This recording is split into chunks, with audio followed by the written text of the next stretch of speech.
Welcome to Thinner Peace and Menopause and Beyond. This is Dr. Deb Butler, Master Life and Weight Coach, and as always, your coach.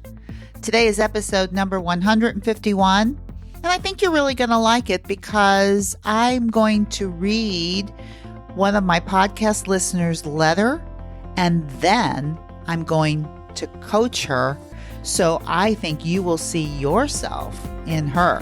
Stay tuned.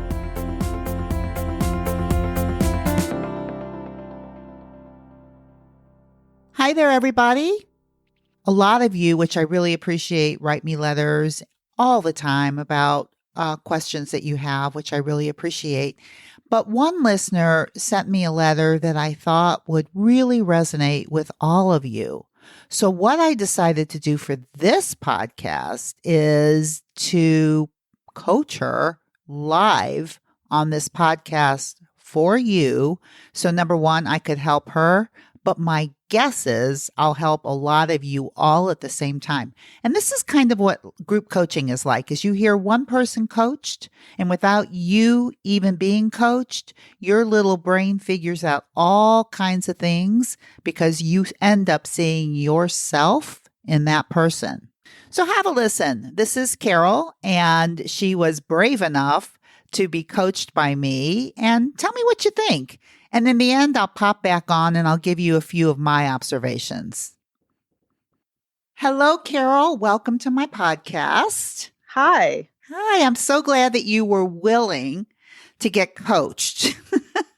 Well, I'm delighted to be coached. You're going to be talking about things that are going on inside of you. And I think that when you do that, what you're going to have is you're going to have a whole lot of people going, that's me. That's what I think is going to happen. So I think it's a beautiful thing that you're doing. Why did you decide to be coached? I'm really curious. Well, I've been listening to the podcast, and I felt that when you did some of the recordings with people who had specific questions or situations that I related to them, and it was really helpful to me to hear you coaching them. And I thought, I have something specific and I would like to be coached, and I'm sure there are other people who have the same issues, and so it would be a good thing to do. Well, you are absolutely right, and that is a very good way to think about this. So I like the way that you're managing your thinking. So I think what I'll do is I'll just go ahead and I'll read the letter that you sent me. And for those of you who are listening to this, I know a lot of you send letters into me, and hopefully I answer them or I send you something back. But especially with this letter, I think that a lot of people will resonate. So I'm just going to go ahead and read it first, if that's okay with you, Carol, and then I'll ask you some questions. How's that sound? Perfect. Great. Okay. So this is how you start. You say, hi, Dr. Deb. I've just started listening to your podcast and I'm really enjoying them. I also downloaded the podcast companion and I have a question. My biggest obstacle to weight loss is eating too much at dinner during the work week and continuing eating until bedtime. In one of the podcasts, this was a problem that someone asked about. And your response was that using willpower to stop this behavior would not work over the long term. My question is, what is it that we should be using other than willpower to stop eating when we are not physically hungry? When I am in this red zone, because that's how I think of it, I know intellectually that I do not need to eat anymore and that I am physically full, but I crave more food. I feel hungry or over desire. I am trying to understand how to stop or get past these feelings. This type of overeating in the evenings after work has become habitual. So I know that I have a lot of mental work to do to stop it. So thank you in advance for your thoughts. Okay, so why don't you, to start out with, just give me a little background on yourself, like how old you are and what, if you have a little bit of a history with weight. So I think people can understand a little bit about where you are, and then we'll talk about this letter. Okay. I'm 46, about to be 47. And I've always, I think since the time I was about 14 after puberty, I've always been like a little bit chubby, at least in my opinion, although I look back at photos of myself at that age and I think, wow, I would love to look like that. I would say that I probably have always felt like I need to lose 10 to 15 pounds. And I did Weight Watchers after having each time I had a kid, I would do Weight Watchers and I'd get back down to a comfortable place and then it would kind of creep back up. Mm-hmm. And I've tried lots of different programs, styles of eating, and I always do end up losing the weight to a place where I'm happy and I feel good about myself. And then it creeps back up when I start incorporating normal eating, or what I considered to be normal eating, back into my life. Okay. So right away, what I hear from you is you think that there's normal eating, Mm-hmm. and then there's another kind of eating. Yeah. Right. And it sounds to me like the other kind of eating that you're talking about are your diet plans. Correct. Right. So let me ask you this. What would you rather do? Do your normal eating, or would you rather do your diet plans? Normal, of course, normal eating. Of course. So Yes. you have to be really careful how you talk to yourself, Mm-hmm. because the type of eating that I talk about in the podcast and how we talk about it is it's being connected to your body, right? That's all it really is. And we want that to be normal. Right. Most of us don't know what normal is. We just think overeating and eating foods that don't serve us is normal. Tell me where I'm wrong. No, I think you're right. Mm-hmm. And I think that's what you want to be. I think you think that you want to be normal, Mm-hmm. and that there's something wrong with you because you can't do normal eating. Yes, I feel like when I am doing what I consider to be normal eating, which is kind of not worrying about carbs or whatever the thing is that, I shouldn't be eating, that's in my mind like what a quote unquote normal person would be doing. They wouldn't be worrying about all this stuff. Mm-hmm. So here's the thing. Wouldn't it be lovely to not have to do that in your own mind? Yes. Yeah. And I think what happens, because like the story you're talking about for yourself is basically my story, only I was a little bit older, but I was more like 25 to 35 pounds over the weight. It sounds like you're the 10 to 15 pounds all the time that you're taking on, gaining and losing. So it's like, why do you think you don't gain, more than 15 pounds? I don't know. I got genetics. I have no idea. I don't know. But that's really interesting to me. Mm.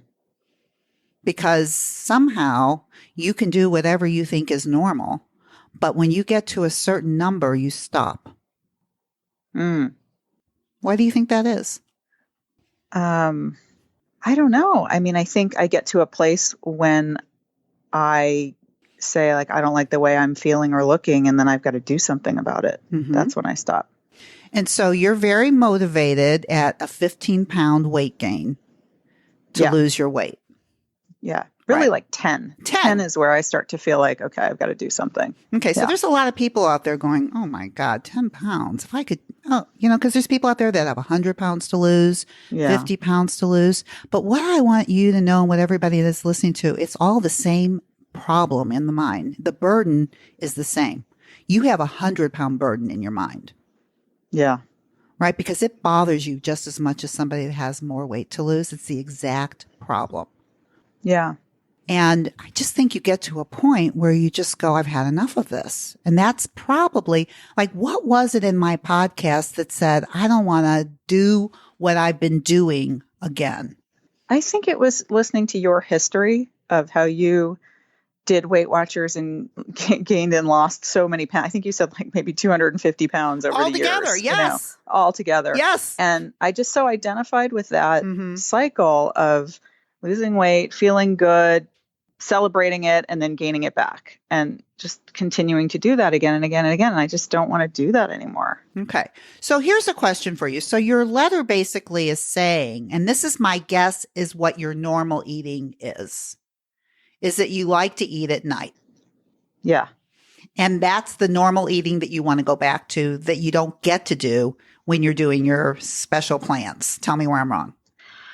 It's a little bit different. I think when I'm doing special plans, I might have the nighttime eating, but I'm restricting the kinds of foods that I would eat during that time period. Okay. And would you be restricting how much you're eating too? Yeah, I would be trying to, but it's a really tough time for me. Even when I've lost weight, I've been able to, what I end up doing is kind of what you talked about, restricting during the day and then having a lot in the evening or in dinner through bedtime, but it's stuff maybe that's not what I would consider to be, I don't know, bad, or, it's more like fruits and vegetables and, things like that kind of fill you up. Maybe like a piece of dark chocolate, something like that to to be the sweet thing instead of having a cookie. But it's still a volume of food in the evening. Okay. So and I can really relate to this too. So even when you are on a special diet plan and not doing your quote unquote normal eating, you still like something where you can be eating when you're not hungry at night. Yeah. And you can still lose weight. Yep. Yeah, I totally relate to that. So really what you're wanting to do is to get rid of that need, that over desire to eat at night when you're not hungry. Correct. That's exactly it. Okay, which is really, I got to give you a lot of credit for wanting to do that, because you could keep your weight off without it. Yeah, I guess so. But it's still, I realize that the if I didn't eat at night, then it just wouldn't be a problem. Like if I could just have a regular dinner, like a normal, healthy dinner, and maybe something, I could have something sweet and then be done and not go back into the kitchen and not go back into the pantry. I would, I'm sure, be so much healthier and thinner. Why don't you tell me the last time that you overate?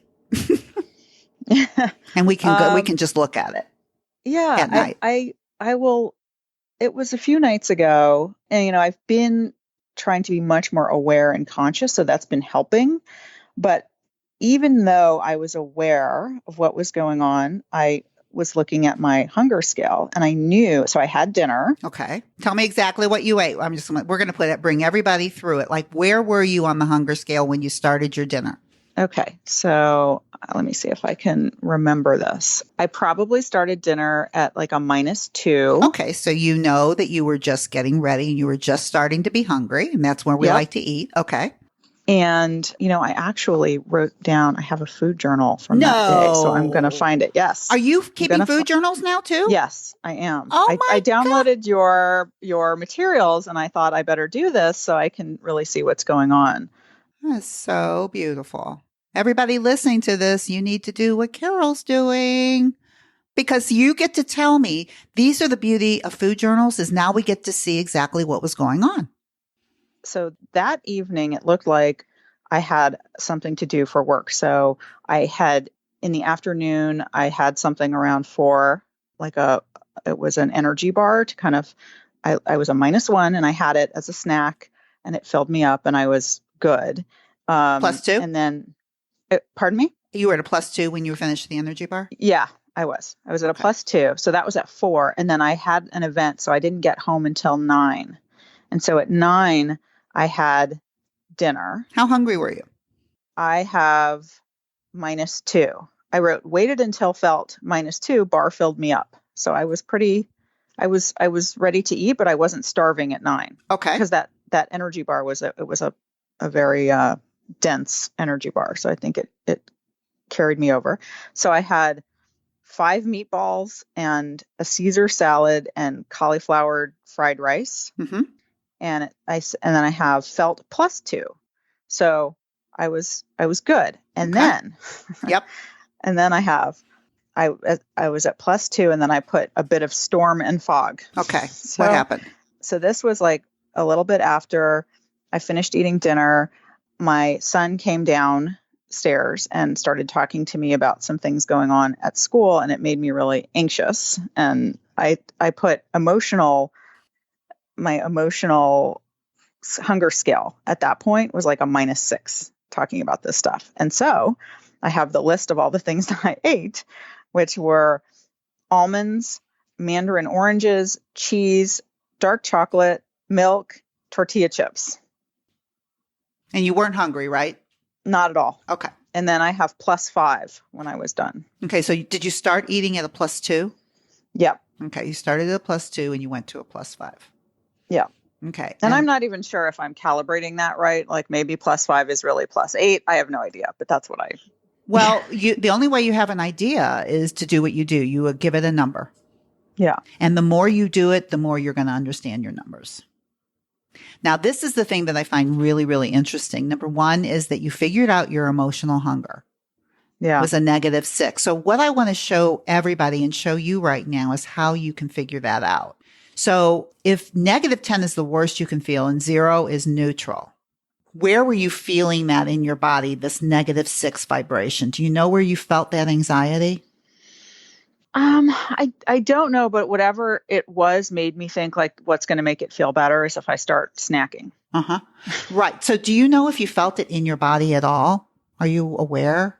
I'm not. Okay. No. So one of the things that's really interesting to do is to start being able to feel these physical emotions because they lie in your body just like physical hunger. And the interesting thing to you is I know you don't think you know your numbers very well, but my guess is you were filling up the -6 emotional hunger. And that's probably what you were trying to fill up with food because you brought yourself up to a +5, or we could say even maybe a +6, which would fill that gap up. Yeah, that's true. Which is just so fascinating to me. And I see this all the time. So you're really getting into your emotional hunger. And I think you're onto your physical hunger scale too. So first of all, you got to give yourself a lot of credit for this, to see this. Now, you asked me what the difference is between willpower. Yeah. So number one, you did not use willpower on this, right? No, I was, I remember going into it when I started with the almonds, like, putting my hand in this bag of almonds and I was like, you're not hungry. What are you doing? And this is an urge. And even though I knew that, I still went forward with it. Okay. So what we want to know is number one is that this urge was so strong that you couldn't resist it. Yeah. And if you want to know how uncomfortable it is, don't give into it because that's where you're going to feel it. You didn't even really get to feel it. And the reason that you didn't get to feel it is because you started eating. Yeah. And I know what we tell ourselves is you just can't control yourself and there you go again. But really what is happening is you just don't want to feel how bad this is going to feel. And what you're going to feel is the thought that is creating that feeling because the feeling is the urge. You're creating the anxiety. You're calling the anxiety the -6, but really it's the urge that's a -6. Interesting. Because an urge is a feeling too, and it's created by a thought. And what you were thinking, your little primitive brain was going, this is way too much for you. Let's just get going here. And you're going, you're right. Now, willpower, if you were to use willpower, it would be, this is really hard. This is really hard, but there's no way. I'm just not going to do it. I'm just not going to do it. And you're going to feel terrible while you're going through it. Right. But you won't eat. And that's what we call resisting an urge, which is willpower. It's like putting handcuffs on your arms and not eating. And the problem with that type of resistance is that sooner or later, it just leads to, sooner or later, your brain goes, we can't do this anymore. We got to go back to normal. This is when you get into normal eating for you. This is not normal. And so you really have to watch your brain around what you think normal is. Because normal is your happy place for you. And what you want is you want this to be normal. Right. And you want to call it that in a way that makes you feel positive about it. Because right now you're either doing normal eating, which is what this is. This is what you want to go back to. Yeah. This is what you're missing. Does that make sense to you? Yeah. But I don't want to go back. I don't want to do this. Well, but you do. In the moment, the urge is so strong. And the thought we really want to look at, and this is really beautiful for other people to hear too, is that there is something in your mind that is creating this urge, this -6, this, oh, I got it. It's irresistible. That's how it feels. Yeah. Irresistible. Right? And there's a thought that's creating that. Do you know what it is?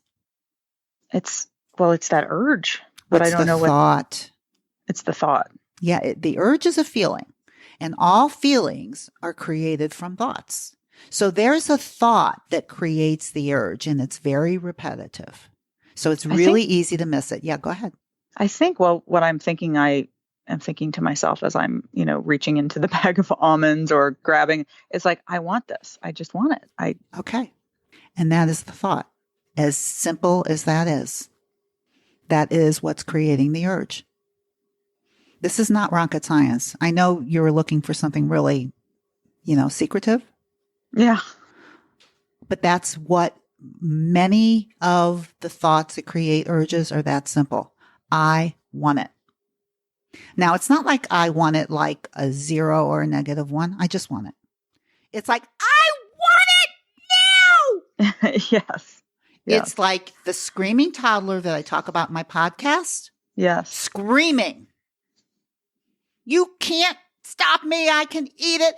I'm not going to sit here and feel this. I got to have it. Yes. That's what you're up against. And the problem is that since you've probably been 14 years old, you've been rewarding this. Yeah. And so it's a reward center, and it knows it's going to get it. And all through every diet plan and everything that you've ever done, your little brain knows you're going back to normal. Yeah. And that is what you want to stop. But in order to stop it, you've got to be able to know that just because you want it doesn't mean, I don't want to cuss, but it doesn't mean anything. It doesn't mean anything any more than when you take little kids into a grocery store and they see candy and they start screaming for it. It doesn't mean anything just because they're screaming for it unless you keep giving it to them. Right. Then what they learn is that all they have to do is scream louder and they'll get it. So what is the thought process that I should be going through to tell the screaming toddler to stop screaming? Compassion. Okay. Because what you want to do is actually allow it to go through. I know how bad you want it, sweetheart. Just like you could take a screaming kid. I mean, what are you going to do with a screaming kid? Exactly what you've just said. I know how badly you want it, sweetheart, and now we need to leave the store. And that's probably what you're going to have to do at that point. It's like you probably can't continue grocery shopping because they're going to scream because they're used to getting it. Yeah. So for you, it's just like this loving kindness that you want to apply to yourself that you actually don't think you deserve. And this is not easy work, but we call it managing urges. So we can mindfully manage a thought with a thought, which is, I want it. And it creates this strong urge. And then the managing thought is, sweetheart, you really don't. It's not going to give you what you want. I know how bad you want it. And when you can get through that and allow it and go through the whole thing, you become just a drop more powerful. And is it your experience with your clients that in the same way that, years of building up the habit of doing something like what I've been doing, if you start not resisting, because that's not what we're talking about, you start managing your urges, do they dissipate? Do they go away? Do things change? Or is it always that, the screaming toddler has to be dealt with? Okay, so let me ask you this as a parent. Yeah. If you have somebody screaming in the grocery store and you stop giving them what they want, do you usually find you can take them back in the grocery store and they stop the behavior? They might whine a little bit, but they know they're not getting it, and then they'll stop. But it doesn't go away entirely. Okay, but see, what I find is that over time they totally forget. Over time. It's like if you stick to your guns, this is just childhood development, and this is just discipline. How you discipline a child. Yeah. Is if you're consistent, they'll stop because it doesn't work. The only reason your brain's doing what it does is because it's rewarded. Our brain centers, that part of our brain, the way it works is it works on reward, and it's getting rewarded. So if you want to, this is Pavlov's dog with the salivating right now at night, and you have this negative emotion and you're like salivating. Yeah. And if you want to stop it, you have to manage it. And the management, this is like we call managing urges. And what you probably have done many times in the past is resisted it or used willpower. Yes. That's all I've done. That's all you've done. So now, so you understand what the willpower is. Yeah. And the allowing is to actually being able to see the thought for what it is and to manage it with a new thought and then practice it. Because so like what I have my clients do is I have them actually create an urge worksheet where you write down the thought that creates the urge for you. And what I do with all my clients is as simple as I want it. That is probably one of the most common thoughts that throws tantrums. I want it. Or I see it. Or it's there. And we say, oh, yeah, right. Okay, well, here you go. As opposed to just because you see it, just because you want it, or just because it tastes good. That's a really good one. It's delicious. Mm-hmm. Like that's the reason we should overeat for no reason. I mean, just eat even though we're not hungry because it tastes good. There's no reason in the whole world to eat because it tastes good. You eat when something tastes good, when you're hungry, and something can taste as good as it can possibly taste. And then when you're at a +2, you're done. In the evening, my guess is that there's a lot of things going on. Like, I'm not sure what you're doing in the day, but my guess is you probably have a lot of thoughts about what evening even means to you. Yeah, I've really tried to think about why this is something in my life. And it's the evening is when I finally get to relax, when I finally get to release. And I think eating has become part of relaxing. Beautiful. So now you know that too. For everybody that's listening, that was my MO. I believed it was time to relax and that food was for relaxing. Yeah. That is a lie you tell yourself. That is not true. Food is not for relaxing. If you're hungry, there is nothing more that will make you feel better or relax for that matter if you're hungry. It will calm everything down. If you're not hungry, it does nothing. It actually ends up making you feel worse after you realize that you've eaten a lot. Exactly. You know? Tell me, if you want to feel less relaxed, just go against what you think is good for you. Yeah. And tell me how relaxed that feels. I just want to relax. Really what you want to do is you want to relax from your day.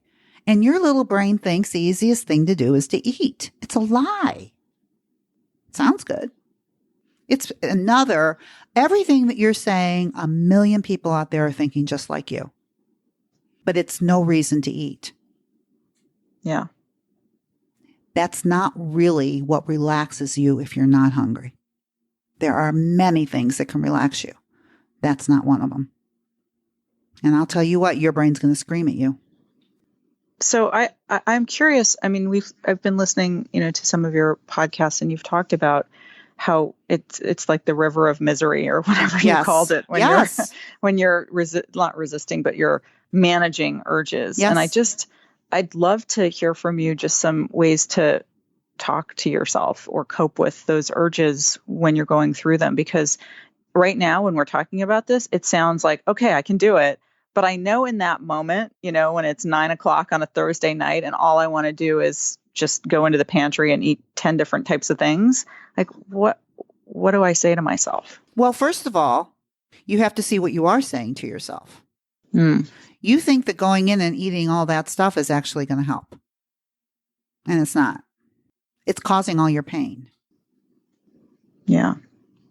Right? And so once you can get around that, because the pain that you have now, since you've been, let's just say since 14 years old, we'll give you a little leeway that maybe it didn't start up till you were 20. Who knows? Yeah. But like from 20 to 46. So for 26 years, it's been like that. Yeah. But really, in reality, it's just your little brain thinking it's the answer, but it's caused all of this suffering for 26 years. And you think that allowing an urge is harder than what you've been putting up with for 26 years. The answer isn't allowing the urge because that pain goes away. The pain that you have never goes away. Mm-hmm. in the moment you tell yourself this is better, but it's not. It gives you nothing. Now, I think you're a pretty smart woman. Now you tell me, are you ready to get rid of 26 years of suffering to go through and manage and allow some feelings and urges to come through? Absolutely. Knowing that it will lead to everything that you want. No question. I mean, it's a no-brainer, of course. And it's going to be not as much of a no-brainer when the emotions get strong. Right. The emotions are just urges. The irresistible feeling. But talking to yourself, it's not like your brain goes away. It's still there. Yeah. With a screaming toddler screaming louder. And being able to love on yourself at best is, come on, sweetheart. You'll be okay. Every time you do it, it will get easier. The river of misery does not last. The river of misery of 26 years has not gone away because of this. Mm-hmm. And urges come from all kinds of things. I mean, it's not just eating. But we're talking about eating right now. But being able to manage those so that you get the results that you want is what you're looking at. And being able to tell yourself that you can honor your own commitment to yourself is major. Yeah. Does that make sense? Definitely. Yeah. So the difference between willpower or resistance and allowing is what we're talking about. And that's what your question was about. And you're working on allowing instead of resisting. And once you allow enough, it will become much more automatic. Just like you could take a kid in a grocery store and they stop screaming for the candy. Mm-hmm. Your brain can be trained. That reward center can be turned off. That's great news. It should be great news. Yeah. It should be great news. And for everybody that's listening, I'm sure it's a different experience for you right now being coached than hearing me on the podcast. Yeah. Right? Because I'm taking you through it and letting you see your own mind. Yeah. And it's very difficult. Yeah. Being coached, it's very specific to your situation and your exact need. So it is different. Good. Okay. So do you have any other questions for me right now? Because I think this is going to be helpful for so many people because I get lots of letters. That's why I told you I wanted to coach you on the urges and what you call the red zone. Yeah. You need to change your thinking because when I think of a red zone, I think of something I can't do anything about. Mm-hmm. It's dangerous. Yes. And I think that makes you automatically, just knowing you're going into the red zone makes it harder. I agree. I literally have driven home from work thinking I'm entering the red zone. Exactly. And so all I can tell you is a thought like that, like when you think I'm entering the red zone, how does that make you feel? Terrible and kind of scared and scared, and anxious. Yeah. Okay. And so like what you're trying to do is stay away from those emotions to begin with anyway. Yeah. So you're creating them before you even get home. Yeah. Right. And then you're trying to use willpower not to feel that. Yeah. So I can't tell you specifically what to think. You have to know that what you are thinking isn't working. Mm-hmm. And that the red zone is a choice. Now, the fact is you're home from work or whatever it is. There's a fact, or it's 6:00 or whatever. Those are facts. To think of them as a red zone is an option. Yeah. Yeah. I think it's probably the biggest learning zone you're ever going to have because it'll take care of everything for you. You'll never have a problem again. That's amazing to think about. Well, but it's true. Yeah. Isn't it? Yeah. Yeah. I mean, you're telling me this is the problem and you're saying it's the red zone. I'm saying what if it's the zone that changes everything? Yeah. If I get this, I get it all. I'm done. I love that. I'm done. Thank you. Well, wasn't that interesting? I hope you got as much out of that as Carol did. But this is what I want to tell you, because this happens a lot. From the letter, there's so many things that I don't really know about her. And so I was just coaching her from the letter specifically, and I didn't ask her a lot of questions about what was actually going on in that day and what goes on in her life. But afterwards, we started talking, and I want to let you know a few of the things that she told me, because then it would make a little bit more sense what you heard, is that she's really a very successful, busy executive. And she's so busy during the day, she barely has time to even think, much less eat. So by the time that she gets home, she's really ready to relax. And that is why so much of this eating thing even comes up. And can't you relate to that? So the way that I would really help her, and the things that I told her on the podcast itself, are all true about the urges. But in reality, when we were talking afterwards, what I would really start working with her on, or if it were you, is not just on what happens at night, but what's going on in your life all the time that makes you feel like you only have moments of relaxation. And in those moments, the only thing that seems possible is to eat. And that's the only way that you can relax. And that's a bunch of BS if I've ever heard it. But when you tell yourself that enough and you feel all of these strong feelings all the time, and your little brain believes that the answer is food is relaxation, it just starts playing that tune as if it were the most natural thing in the world and that you can't control it. But here's the thing. Not only can you control your urges, but you can change the way that you think about your life and how you handle your life so that food is not the only option. So I really want you to think about that, because I know Carol is, and if I were going to work with her, which I probably will, we're going to work more on what's going on in her life than what's going on at night. And that's a little hint for you too. We'll work on the nighttime eating, but it's just a symptom, just like the weight gain. It's just a symptom of something much bigger going on in her head that she is just not aware of. And I guarantee you, if I work with her, not only will she stop nighttime eating, not only will she lose weight, but she will actually start really enjoying her life, which I think would be a nice thing, don't you? So if this is something that resonates with you, think about it. Think about what it would be like to have a coach your mind on your life and how you see it. Maybe it could change everything. I offer mini sessions, just like I did with Carol, except I actually coached her. And that's really what a mini session is like. I just do coaching just like I did with her. But there are so many areas that can be attended to, so many things in your life that can change. So all you have to do is go to drdebbutler.com/change, and you can set up a mini session just like I did with Carol and see what pops up for you.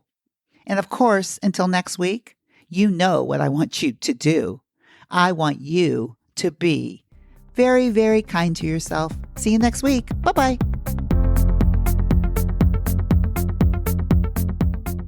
If you're ready to take your eating issues to another higher, more improved level, well, it's time to talk to my wife, Dr. Deborah. She's helped hundreds and thousands of people. Just visit drdebbutler.com/work with me. You'll get a free consultation with Dr. Deb and find out if coaching and talking to my wife is a solution to your struggles.